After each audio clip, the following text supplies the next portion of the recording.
Hi everyone, today's video is going to be a little bit different than the usual stuff because it's not going to be about TV series, but it's going to be about pop culture. The more I watch YouTube and mainstream content on YouTube, and the more I find it interesting in terms of how it is packaged and consumed by all of us really. So today I will mix YouTube with politics and philosophy.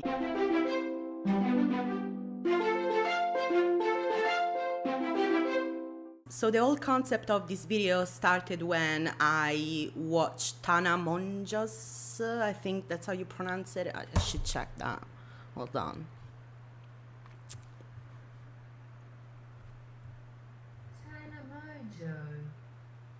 Let's go back. The whole concept of the video started off when I watched Tana Mojo's video about VidCon, the very lengthy one, the rant about VidCon.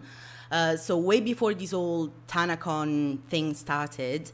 And in that video, she basically redirected people to a Logan Paul video that she used as a sort of way to validate her points about security at VidCon. So I went and watched Logan Paul video because I thought it was odd that he experienced the same kind of treatment, if you wish, since he's so influential. And I remember he was featured heavily in the YouTube Rewind in 2017. And I was appalled by how much he turned this experience into an entertainment product.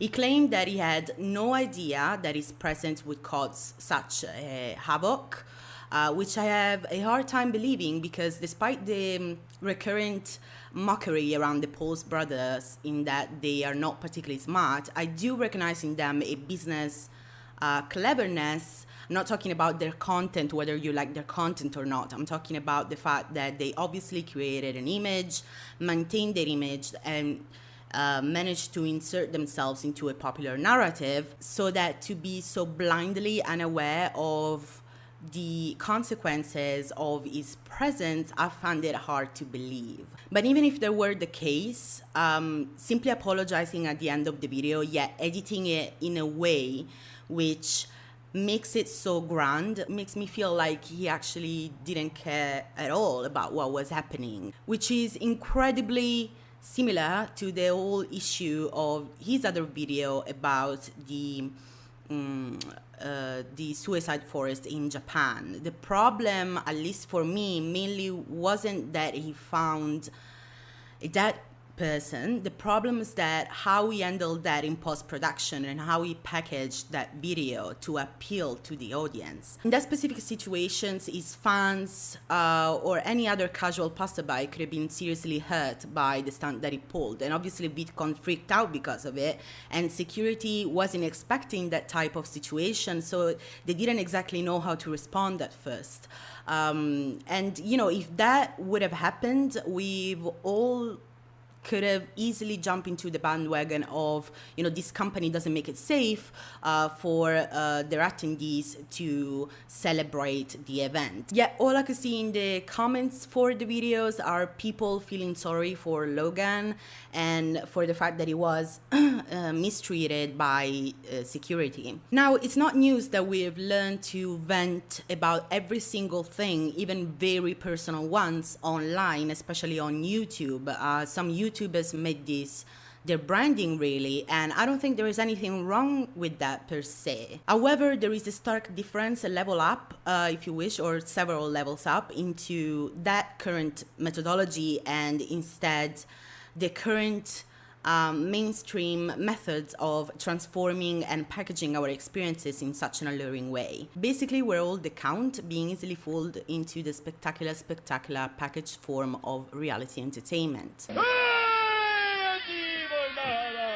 You will not escape! Harold, no one could play him like you could. No one's going to. So exciting, we'll make them laugh, we'll make them cry. So delighting. And in the end, should someone die? How we approach personal problems and how we externalize them instead of internalize them nowadays, it has become such a form of entertainment that it's astonishing if you think about it. Everything is expected to be turned into a sensationalized shared feeling. A few months ago, I had a death in the family, and my reaction was to get some time alone and trying to process everything that was happening. Cut to a few weeks later, and a few friends, they were shocked that I didn't share that on social media.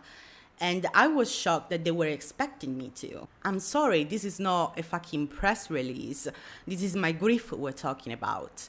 And this is where Guy Debord and his Society of Spectacle comes into focus. Debord has said that in societies where modern conditions of production prevail, all of life presents itself as an immense accumulation of spectacles.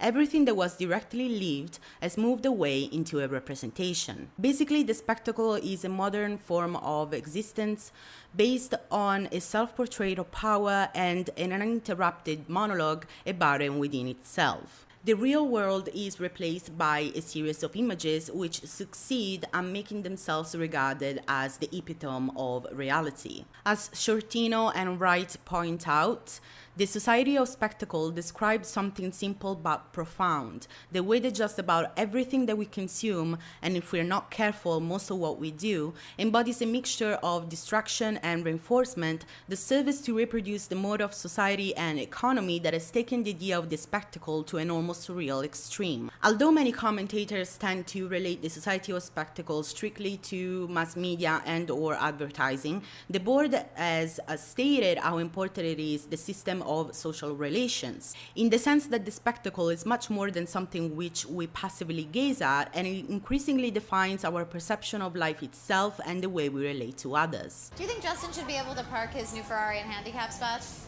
Yeah, I mean, he's Justin Bieber. He shouldn't have to walk. Yeah, like God. What if a handicapped woman was trying to pull her van into the spot, but Justin Bieber was in that spot with his Ferrari? I would actually make her wait, because Justin Bieber is Justin Bieber. In our current society, having is important, but appearing to have is paramount. This Lil Tay, let me tell y'all something. This shit costs more to your rent. My toilet costs more to your rent. Everything in my bathroom costs more to your rent. And see, this is my closet. Everything here be designer. Gucci, Louis, Versace. It's not surprising then that Debord's theory strongly relates to capitalism and how the problems that capitalist societies have aimed to solve, namely scarcity of resources, are now solved. Yet we still believe in false needs of appropriation, continuing to fuel societal relations which have become obsolete. I'd flip through catalogs and wonder, what kind of dining set defines me as a person? The spectacle then is why we don't challenge the status quo. So how does Trump fit into this argument, and why have I placed him alongside Logan Paul into this? Well, politics have become a form of entertainment in the successful attempt to keep people interested. This is it. Round 3. My argument is not with his supporters, it's with him. When Bernie Sanders said she had bad judgment, she has really bad judgment. It all comes down to this. He wants to talk about what we've been doing the last 30 years. Bring it on. The election of Hillary Clinton would lead to the destruction of our country. Clinton, Trump, the final debate. Thursday on CNN.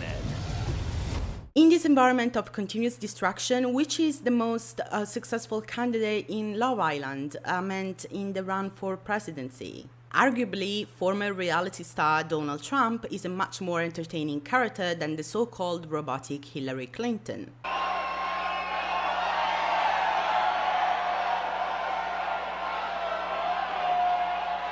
It's Rubio!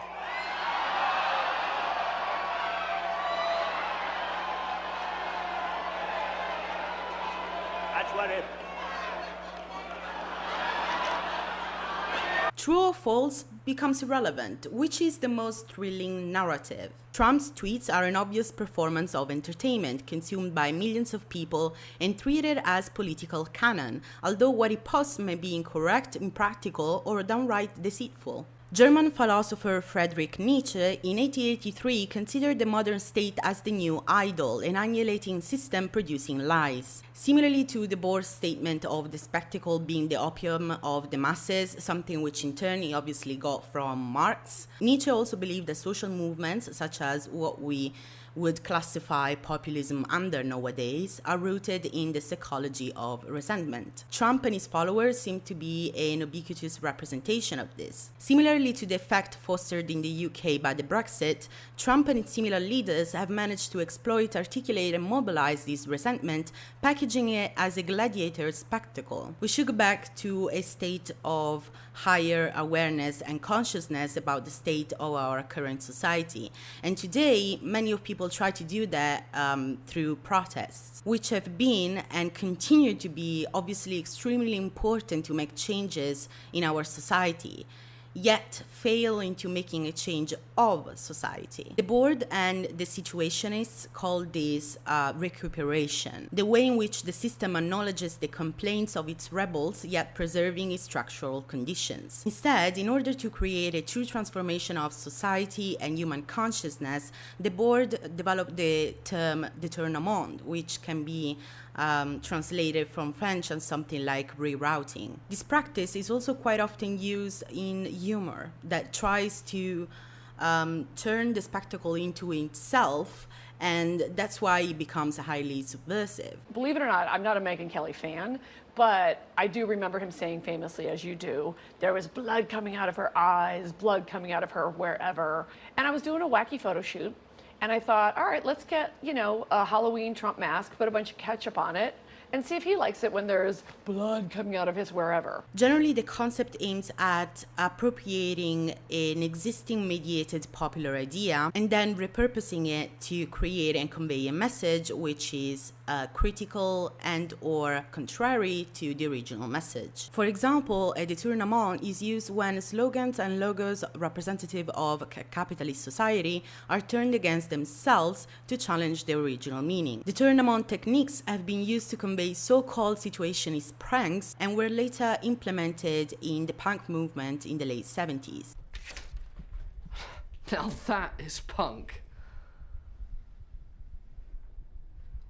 Do more punk to me. Detournement also requires a familiarity with the pre-existing image that wishes to convert. That's why it needs to be a popular idea. Believe it or not, an example of modern detournement which can be quite effective are memes. Not all memes, obviously. If we simply convert an image without associating an actual opposite meaning to it, then we're simply still reproducing the same image all over again. However, if we modify said image so that we alter its message in a subversive way, then memes can be a quite effective form of detournement. Memes can also be a strong form of detournement because as humans we think in images and we subconsciously find familiarity and comfort into images which we have already learned to see. So, to conclude, I'm not saying that we should all embark into a catastrophic revolution, but we should definitely learn to at least recognize this spectacle and try our best to disrupting it, at least for our own personal development. From a more capitalist standpoint, I would like to borrow Thomas de Michele's words when he says, "We all still want a smartphone in our pocket. We just don't want it to treat it like a golden idol that distracts us to the degree that we can't see Rome burning around us." From a more abstract standpoint, we should try to construct situations which are at their core authentic experiences, both personally and communally.